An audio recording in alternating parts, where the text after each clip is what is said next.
Hello, everyone. I'm very thankful for being given this opportunity to be here with you. What I would like to present today is part of a bigger project that we conduct in Poland. The project is supported by the National Science Center in Poland, and it's aimed at investigating the competencies of teachers who decided at some point of their life career, teaching career, who decided to start teaching mathematics as a second subject. But nothing would be possible if I was alone with this project. So first of all, I would like to thank my colleagues who are not here today, Małgorzata Zambrowska and Anna Żaromska. I would like to thank them for their help and support and for making this project possible. Conducting this project in the pandemic time was not easy. Reaching the teachers who have decided to take postgraduate studies was quite complicated, but we were successful in obtaining some data that I would like to show you today. So first of all, I think I should start with bringing a little bit closer the Polish perspective on mathematics teachers' qualifications. There are various pathways that one may take in order to start teaching mathematics. The first one, probably the most expected one, is that a person takes the first and then the second cycle studies in mathematics and choosing such studies that are designed specifically for teachers, which means that that person receives some mathematical courses, but also a lot of psychology, pedagogy, and many courses in the didactics of mathematics. But it is possible that somebody completes the first and the second cycle studies in mathematics and then obtains additional pedagogical qualifications and starts teaching mathematics at school. But there are many teachers who already teach some particular subject different from mathematics, and at some point they decide, for whatever reason, that they would like to teach mathematics as a second subject. For such teachers, we have special postgraduate studies that give them the necessary qualifications and some preparation. Such studies are, of course, regulated by some documents, one of which is the so-called standard of education preparing for the teaching profession. What is important here in this document is that it says who may apply for postgraduate studies preparing for teaching a second subject, for example, mathematics. So such studies are offered to the graduates of first and second cycle programs or uniform master's programs in fields of study whose curricula specified learning outcomes, including knowledge and skills that corresponds to the general requirements of the core curriculum of a given subject, in our case, mathematics. It is complicated. I hope that I did a correct translation, but even in Polish language, it's complicated. Basically, if you want to start postgraduate studies preparing you to teach mathematics as a second subject, now you should have a diploma of studies confirming that you got the preparation, including the general requirements from the core curriculum of mathematics, which is computational skills, using and creating information, using and interpreting representation, and reasoning and argumentation. This is important because the former document didn't regulate this issue. So all the teachers were able to start postgraduate studies in mathematics. And we had Polish language teachers, catechists, and physical education teachers who, within only back then 2 semesters, were able to obtain qualifications to teach mathematics at a primary and secondary school level. So that was challenging, and I guess some people who applied for such studies were not very well prepared. They had low skills in mathematics. So currently, we've got universities in Poland who are very specific in their requirements. It is not enough that you have completed some studies in a field somehow related to mathematics, but for example, a university may require that you have completed 90 hours of mathematical courses. This requirement, I believe, might be questioned, because when I think of myself, I completed studies in mathematics. These studies were designed for teachers. I had some hours of courses in psychology or pedagogy, but I don't think I would feel prepared enough to become a psychologist within 2 or even 3 semesters. However, my colleagues and I believe that the teachers that we're talking about today are neither fully in nor completely out of the field. Neither fully in because they didn't complete the first or the second pathway I mentioned, but nor completely out because they receive some preparation, they receive some training in mathematics and the didactics of mathematics during postgraduate studies.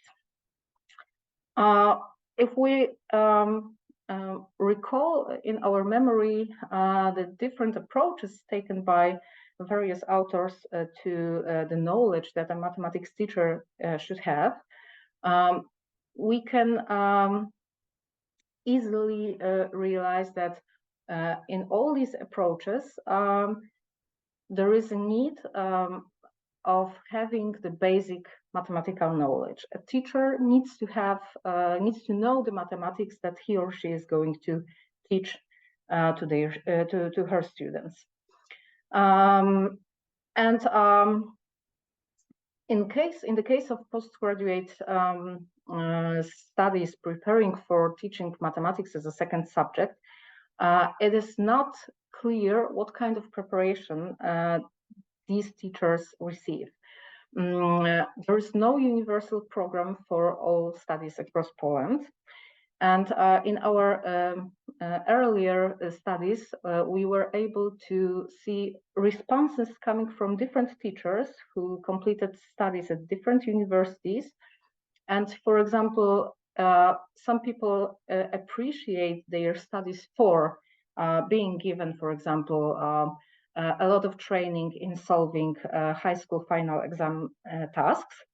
And at the same time, some other people complained that they didn't receive such a preparation because their studies focus on, let's say, primary school level. These differences have a huge impact on the preparation that teachers receive. Some of them are not satisfied with what they were offered by the universities.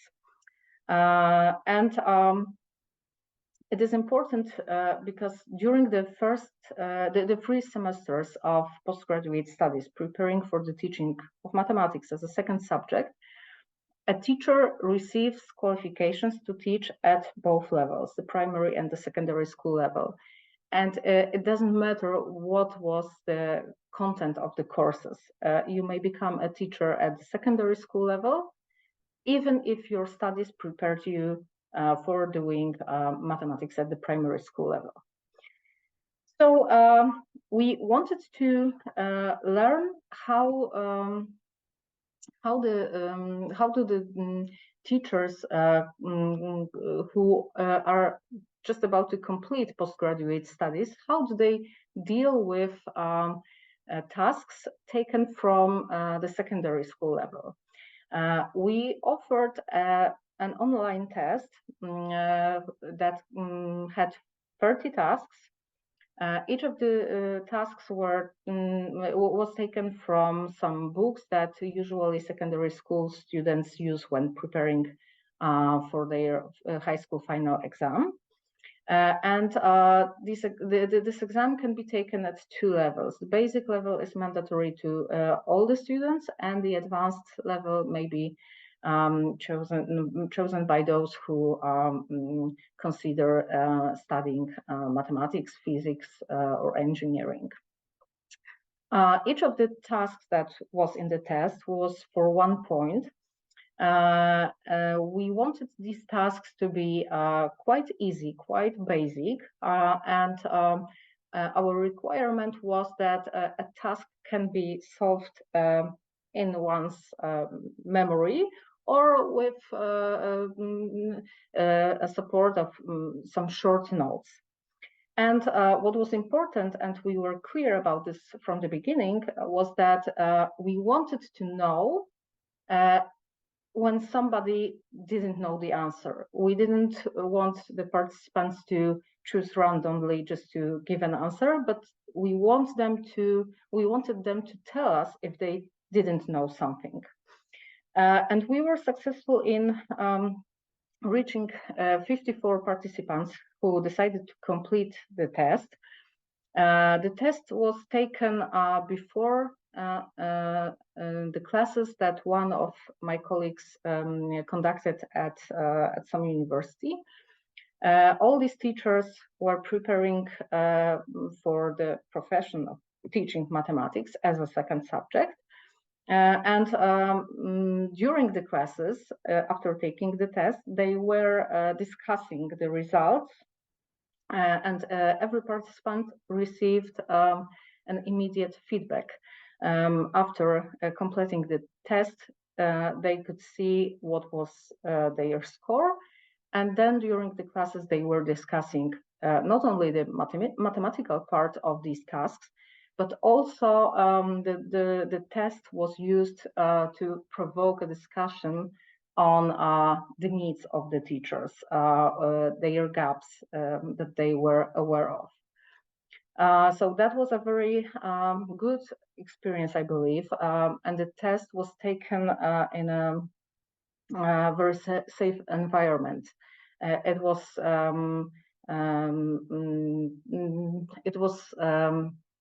an opportunity to receive feedback and additional support if such a support was needed. So here are the results. We had 30 tasks, and as you can see, the participants were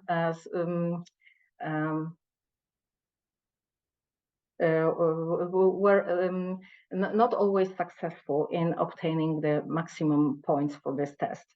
The median and arithmetic mean are visible on the screen, but what I would like to notice is that only one person got 30 points, and there was also one person who received 3 points. So within the same group, as we can already see, there were people with various skills and abilities in mathematics, and they all were about to obtain qualifications to teach mathematics at the primary and secondary school level within a few months. There was a person who was able to solve all the tasks, and there was a person who was successful only with 3 of these easy tasks. Regarding the number of points that the participants could obtain, we had 54 participants. So in each task, it was possible that the group received 54 points.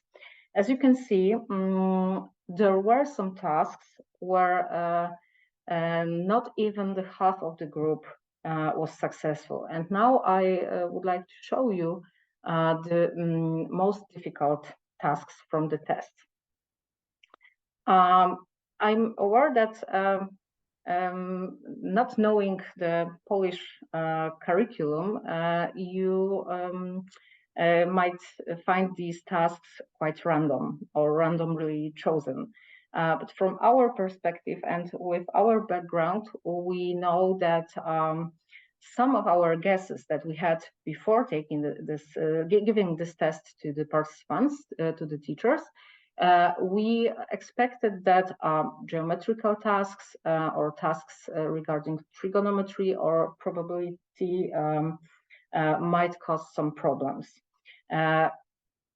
On the other hand, it is important to notice that we observe students completing the first and the second cycle studies struggling with the same issues, the same tasks. So it's not only the problem with postgraduate studies and teachers who try to start teaching mathematics and obtain relevant preparation. We believe that there are some areas that we need to pay more attention to, regardless the type of the studies that our pre-service teachers take. So here is one example of such task. And as you can see, 1 out of 5 people taking this test told us that he or she didn't know the answer. Another task, which is difficult because it contains 2 questions, and it's easy to lose that 1 point if you provide one answer correct and the other one incorrect. This is the task where we got no "I don't know" answer. But as you can see, the first part of this task was quite challenging to the participants. Another task comes from geometry. And here there are some "I don't know" answers. The correct answer was D. And as you can see, the number of participants who gave that answer is similar to those who gave answer C. Another task, one of the 5 most difficult ones, also comes from geometry. And here we can see some "I don't know" answers, and the most frequently given response is A, but there were many participants who gave incorrect answers.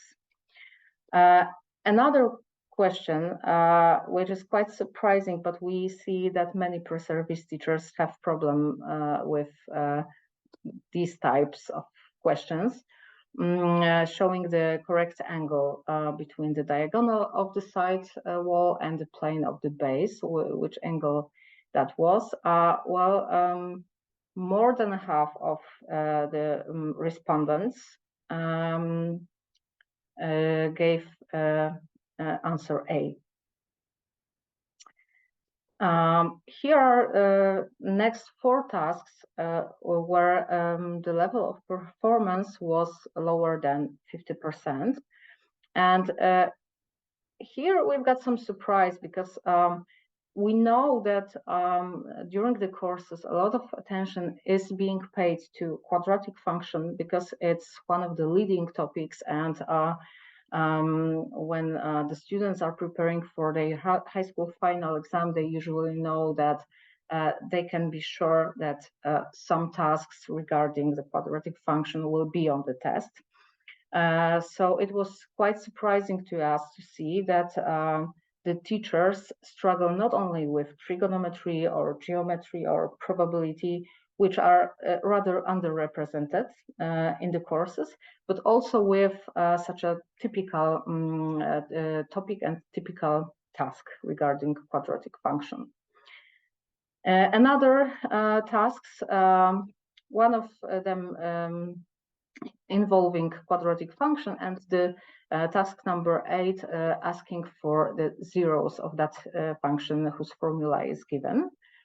What you can see on these two slides is that here there are plenty of answers I don't know, but here there are only a few, 5 answers I don't know. So in the case of these two tasks, most of the participants were quite sure that they knew the answers, but they were wrong. The 3 easiest tasks are the following.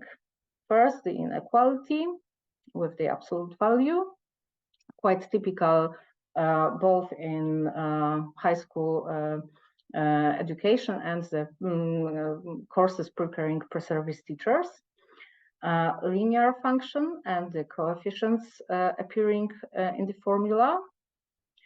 And the task regarding a triangle whose side lengths are given, and the question is it an acute, obtuse, or right triangle? The I don't know answers were very interesting, so we wanted to see how many of them appeared in each task.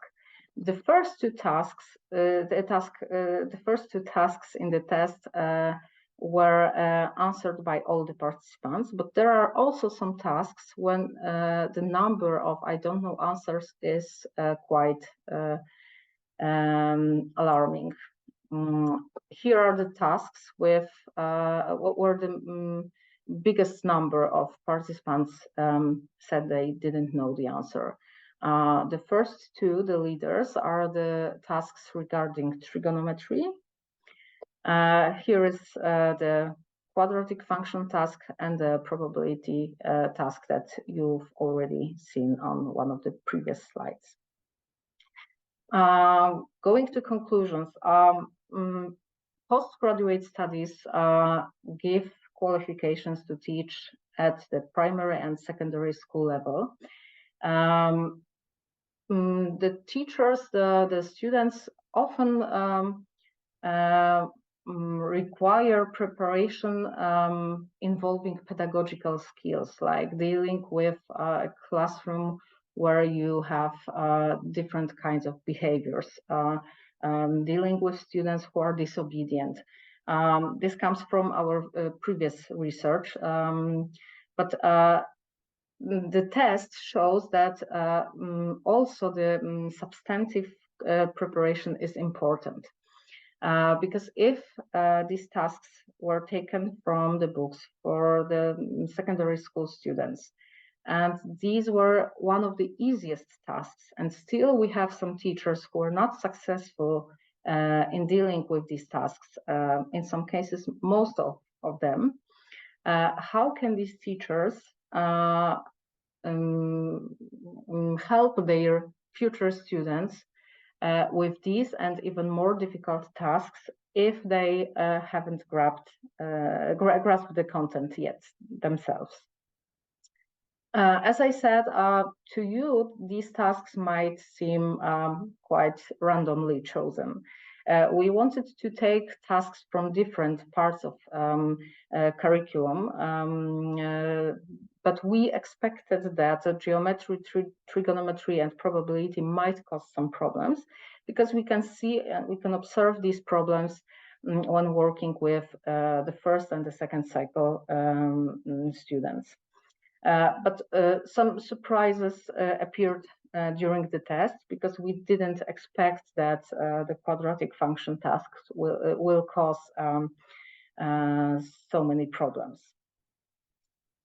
Also, as I mentioned at the beginning, the test was taken in a very safe environment. It was not only a tool for obtaining some data, but also a tool for provoking and enabling students to become open and to discuss freely and openly the problems that they have with some mathematical tasks. So the results were used to build on that test and to offer the pre-service teachers some mathematical support. The number of I don't know answers was important to us, and we believe it is disturbing and alarming that there were so many. In the case of some of the tasks, the number of responses I don't know was quite big. But we see a bigger problem where the students think they know, and they even don't realize that they don't know. And our recommendation would be that it would be good if we had a separate studies preparing for teaching mathematics at the primary school level, and a separate studies preparing for teaching secondary school mathematics. But we know that this is not realistic. These studies are meant to be easy way to obtain necessary qualifications, but they don't respond to the needs of the teachers. In many cases, it might be that a teacher working at some school, he or she already knows that they are going to teach mathematics at a particular level. However, the postgraduate studies give qualifications to teach at both levels, and not necessarily they provide a relevant preparation that the pre-service teachers would like to have.